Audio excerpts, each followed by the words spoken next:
The Stone Wolf, Part 1, by Christopher James Loosely, 40 years after the War of the Gods. Razgar was awoken by a swift tug on the chain that adorned his neck. Another tug brought him to his senses as his guard grunted in frustration. Before he'd even opened his eyes, the troll was on his feet and plodded in the direction that his chains were being pulled. The roar of the campfire hit his ears, just as the smell of a roasted boar entered his flared nostrils as he started to salivate. Not that any of it would fill his belly. He'd be lucky to get the scraps that the animals didn't want. However, he always ate well before a fight. His owner wouldn't want him to lose a match and valuable coins. It had been nearly 2 years since Razgar's father had sold him to the slavers. The coward, he thought, as the face of his father filled his mind, his biggest motivation to stay alive, awaiting the day when he'd have the chance to slit his throat. Razgar's already fearsome reputation had only grown with every victory in the fighting pits. However, many were weak, unable to hold a candle to Razgar's might. Most were simple pawns of amusement than actual fighters. The troll tribelands were vast, with fighting pits in every major village. Razgar had seen many, and tasted victory in each, yet many remained.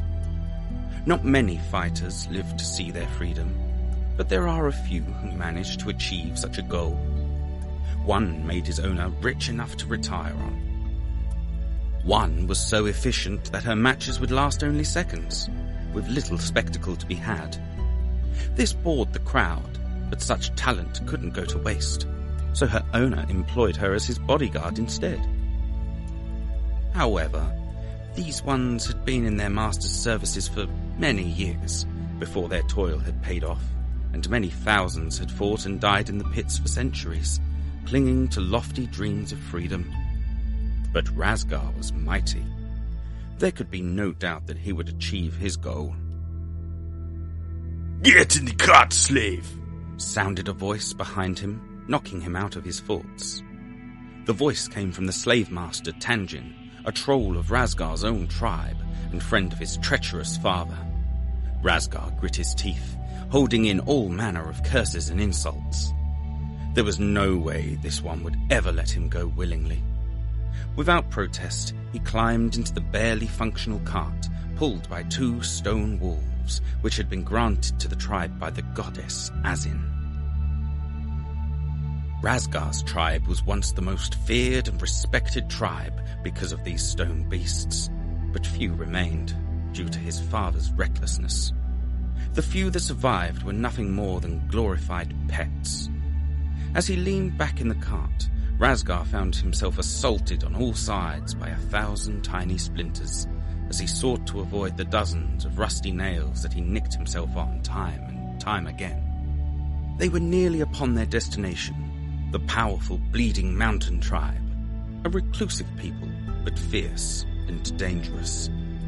With their village carved into the mountain face, they led a life of solitude, until their home is threatened. Many tribes had attempted to take the mountain, and many tribes had been wiped off the map in their attempt. The Bleeding Mountain tribe did not take prisoners, and left none alive. Upon their victory, they would bleed their fallen foes dry into the river that flowed down the mountain, where its waters would run red as a warning to those who would make such a foolish attempt. A smile curled into the corner of Razgar's mouth, with the thought of a decent challenge awaiting him. Despite his quest for freedom, his honor compelled him to seek a worthy opponent, and this tribe were his best chance at finding one. As they approached the cliff face, Razgar's eyes met with the sentries that guarded the mountain pass. Their faces and bodies were decorated with haunting war paint and piercings of bone. All eyes turned to Razgar the Destroyer, son of the Stone Wolf and traitor to his people. Razgar made eye contact with each of them, both a sign of resilience and respect. The cart creaked and juddered as the stone beasts pulled it up the mountain path behind a silent escort. A sense of excitement pounded within Razgar's chest as they passed the fighting pit. He was currently undefeated, as was his opponent, and he would make it a fight to remember. The feeling was short-lived, however, as he was carted off, away from the pits and towards a hollowed-out cavern in the cliff face. The company stopped before an imposing individual, covered in crude gold jewelry, black tribal tattoos over her mauve-hued skin, and a wooden skull mask with holes cut for her eyes and tusks. It was adorned with green and blue feathers from the majestic Rakesh, one of the mighty birds of the southern mountains. It was said they were blessed by the gods, and that its beautiful, luminescent plumage granted powers beyond most mortals, such as healing and communing with the spirits. This individual was the tribe's witch doctor, second only to the chief.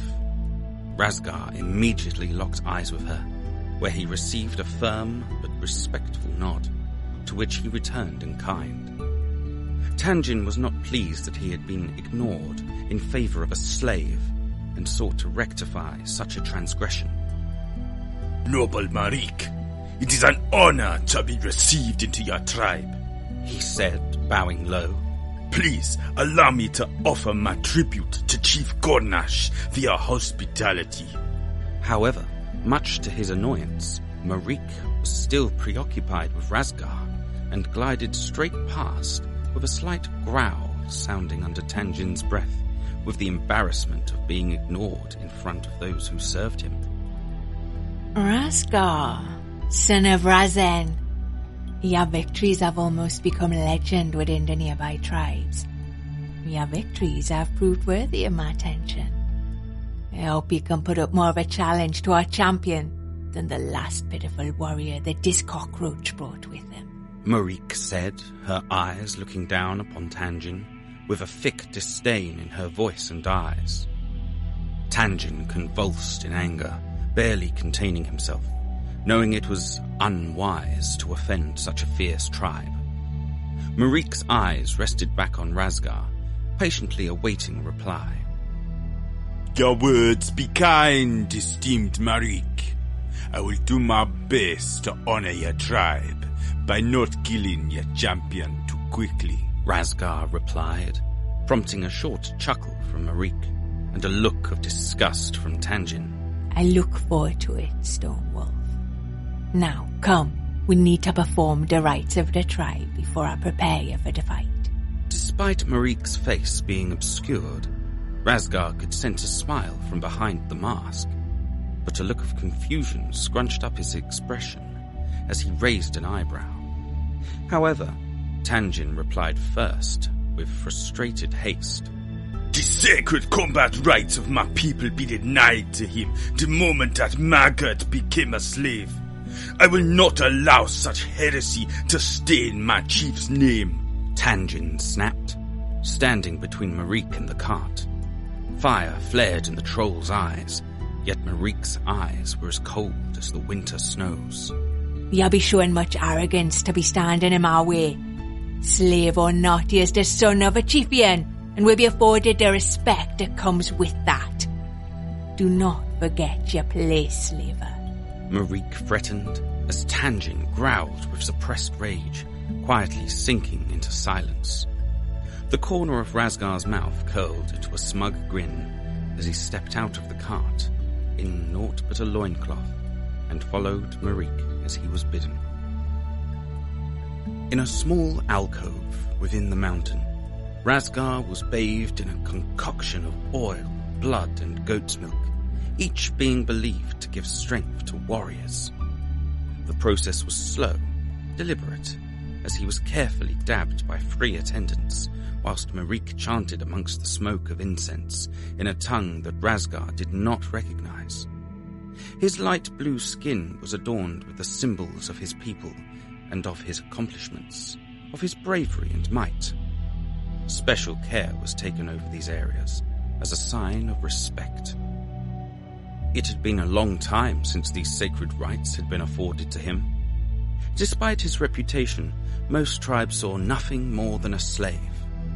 However, he was a profitable slave, with enough sway to allow him comfortable accommodation, as well as a few comforts while they were amongst certain clans. The 2 tusks that protruded from his lower jaw were bare, his gold bands being stripped from him before being turned over to the fighting pits. Once the attendants were done, Razgar was wrapped in a ceremonial robe used exclusively for chiefs and their families upon special occasions. Marik stopped chanting, gesturing for Razgar to kneel before an altar where the incense continued to burn, filling the air with almost dizzying aromas. Esteemed Marik, you done me a great honor. But why? Razgar asked.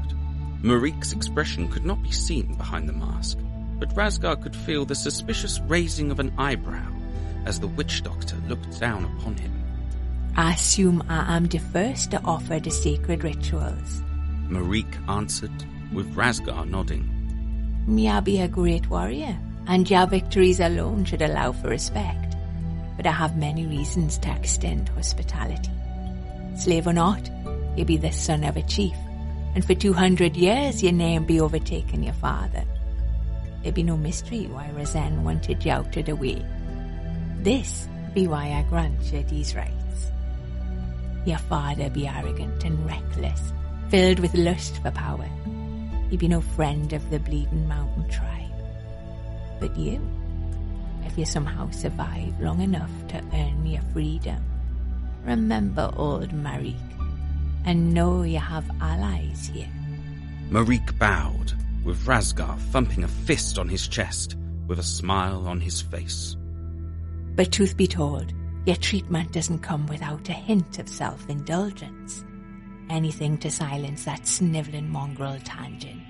He brays like a crippled baron and occasionally needs reminding of the pecking order. A smug chuckle sounded behind the mask, and Razgar followed suit, with the witch doctor resting a respectful hand on Razgar's shoulder. The hour grew late, with the tribe gathering around the fighting pit, ready for the evening's entertainment, with the chief sat on a large stone throne, crudely carved upon the highest point surrounding the area. Tanjin stood nearby, staying as close as possible in order to garner favor, as well as boost his standing with the tribe. Though he was far from the only one, with slavers of other tribes jostling for position.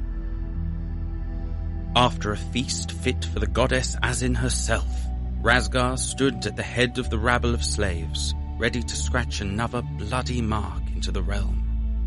However, he would have to be patient, as his opponent was the Bleeding Mountain champion, and that match was an honor saved for last. Marik stood at the entrance to the arena, ready to start the first match. The tribe's cries of bloodlust rang clear into the night air as their first warrior stood upon the sands. The first slave was pushed into the pits, with no weapon or armor. He was visibly frightened, his eyes flitting for any possible escape. He was smaller than the other trolls, possibly sickly, but his cowardice was clear. Razgar growled at the shameful display, ready to run in and end his misery himself. But then he noticed that the other fighter was also unarmed, and only wore minimal armor, barely covering his chest and arms. Could our mighty chief roll the bones for the shrieking forest tribe? Marik called, with all eyes turning to the chief on his throne. His attendant held out a small wooden plate and cup. Chief Gornash picked up the cup and tipped out its contents onto the plate. 2 dice, carved from animal bone, clattered across the plate, with each side boasting a different marking. The first was that of a spear, which sent intrigued whispers through the nearby crowd. The second depicted a shield, with 2 notches also engraved into the die's face. This sent more whispers throughout the crowd, with some spectators becoming excited. At that moment, a wooden spear with a flint head was tossed into the pit beside the scrawny fighter, who hesitantly picked it up. Next, a huge tower shield was dropped in, which stood at almost the troll's height. It was of peculiar make, not made of wood and hide as the shields of their people, but of human or Iduard design from the lands to the north. Its base was wooden, but it was wrapped in a thin coat of steel, with an elaborately engraved illustration of the goddess Azin. The troll picked up this shield, instantly hiding behind it, reluctantly peering around at his opponent. Great Chief Gunash, please roll the bones for the warrior of our mighty clan. Marique shouted proudly as the bleeding mountain erupted into cheers. Once again, Gornash tipped the cup, but the result was surprising. The first die was of a knife, which was promptly thrown into the pit, a small, crude wooden shaft with a flint blade, whilst the second depicted nothing. Gasps filtered through the crowd as their own warrior would have to face his opponent with nothing but a dinner utensil. But the warrior picked up his knife and smiled threateningly, before sending out a guttural war cry which restored the crowd's confidence. Only one warrior leaves the arena. Now, begin! The runty troll stood totally still, praying that his superior arms would save him. But he was sadly mistaken. The bleeding mountain warrior charged him, knife raised high, with the shrieking forest troll thrusting with his spear wildly, hoping to hit his target.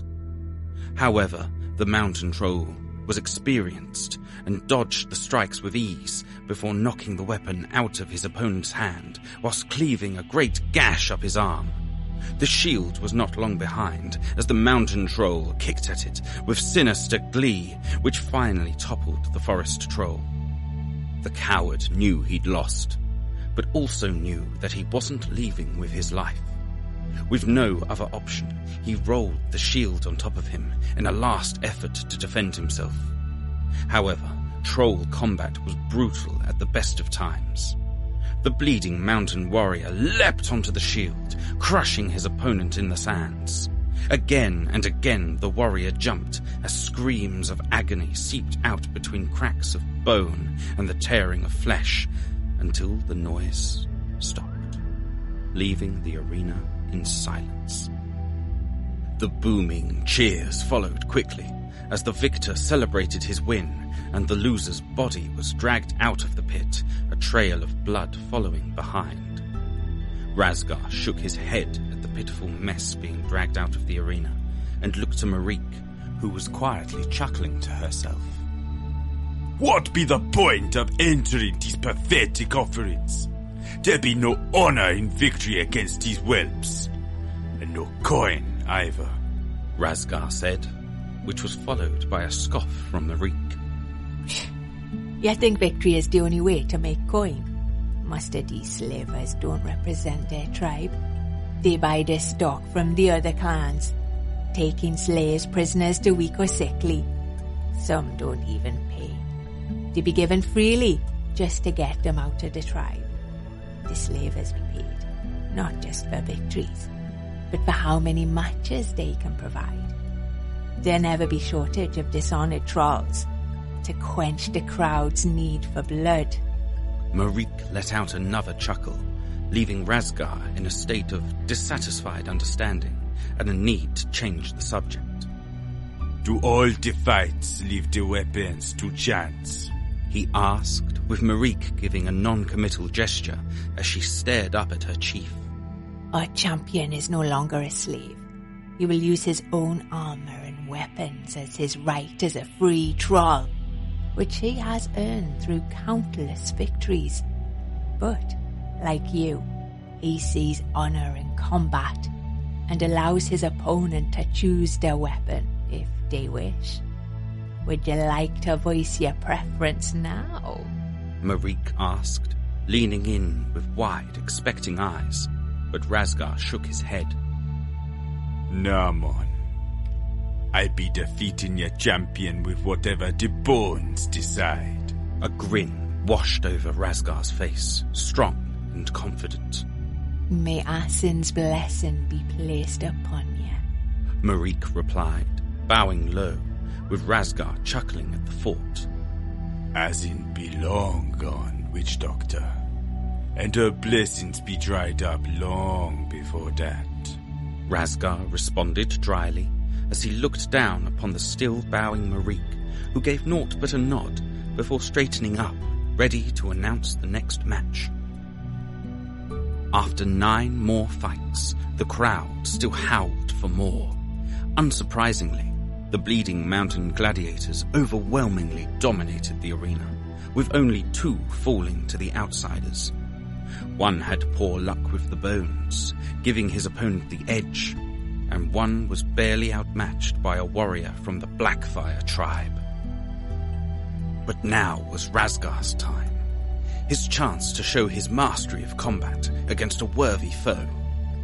As Marique announced him, he strode out into the sands of the arena, surprised that he received not jeers of ridicule, but genuine cheers of anticipation, much to Tanjin's annoyance, who scowled at Razgar through the crowd. Before Razgar stood the champion of the mountain, a brutish warrior, holding a 2-handed war mace, its flanged head sharpened into 6 deadly blades.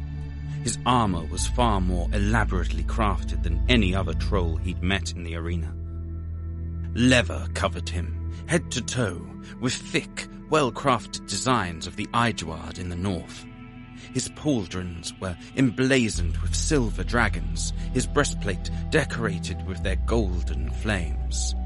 This alone showed Razgar how much of a threat this troll placed, for only the most successful warriors could afford armor and weapons from the northern realms of Tenebrae. Razgar smiled as his opponent bowed to him graciously, to which he responded in kind before looking to Marique. Our last match of the night is between 2 great warriors. Standing for the Bleeding Mountain is the mighty Gorgeth, undefeated in 427 matches and champion of the mountain, Marique yelled, amping up the crowd, who were already howling his praises. His challenger, a newcomer to the arena, and undefeated in 108 matches, the son of the Stone Wolf himself, Razgar the Destroyer! Another eruption of cheers filled the air, with Razgar even raising a fist up to acknowledge their praise. Razgar has chosen the way of the bones to decide his fate. Chief Gornash, please roll the bones for our challenger. The chief picked up the cup for the last time and tipped out the dice onto the plate. However, gasps emanated through the crowd, with the faces of both dice being blank. A truly grim fate. Once it was announced, Tanjin's joy could not be contained as a sinister smile widened upon his face. Razgar was starting to regret his decision, but let none of it show on his face, instead choosing to chuckle. Razgar! Chief Gornash called. My people be wanting a grand fight to end the night. I will not allow this roll to make a mockery of your match. A second roll will be made. The crowd seemed to agree with the decision, whilst Tanjin grit his teeth in frustration. Razgar even considered it, but was compelled by pride to see his decision through. Great Chief Gornash, you not be rolling again. I chose the bones, and the bones have decided, he shouted proudly, raising his fist again to the excitement of the crowd. I will beat your champion with me bare hands, or he will send me to my ancestors in the afterlife. Without awaiting a response, Razgar got into a fighting stance, with nothing but a loincloth, as Gornash nodded for Marik to start the match. On the signal, Razgar and Korgef charged each other. Korgef swung his huge mace, with Razgar ducking under and striking Korgef's chin with an uppercut, landing the first blow. The crowd roared for more as Korgef recovered, bringing his mace across his body to block Razgar's second punch, with one of the blades slicing into Razgar's knuckle, causing him to jump back. Blood spilled from Razgar's hand, but the troll gave it no mind as he circled his opponent, searching for a weak spot. Korgef's leather was too thick for his strikes to matter, and the construction gave few vulnerable areas. It was no secret that Korgef held a considerable advantage, and he would take full advantage of that. The mountain troll thrust his mace towards Razgar, who instinctively flinched back, but Korgef switched directions, giving an underarm swing, which Razgar barely dodged. Korgef didn't cease his assault, and brought the mace down, its blades finding their mark in Razgar's left shoulder, biting deep into his flesh. Razgar yelped as Korgef yanked his weapon away, causing more damage, lacerating Razgar's chest down to the bone. Razgar's left arm seemed completely useless as he feebly and ineffectively attempted to raise it. Tanjin cheered from the sidelines as his charge finally found some humility and his pride took a beating.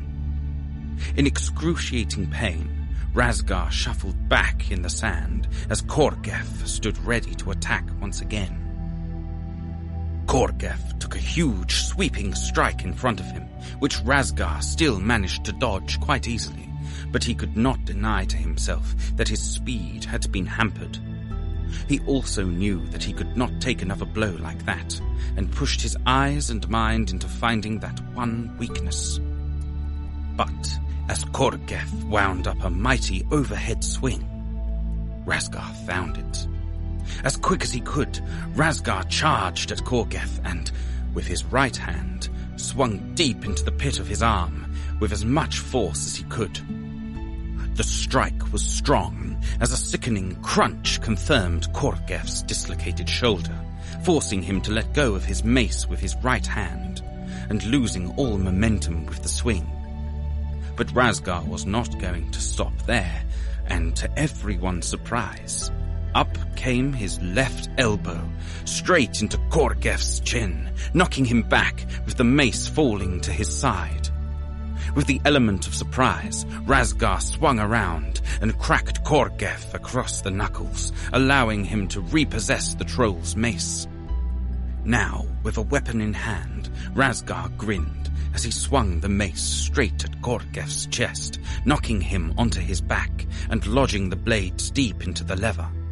Winded and confused, Korgef stayed down as Razgar pulled the mace free while stretching out his left arm.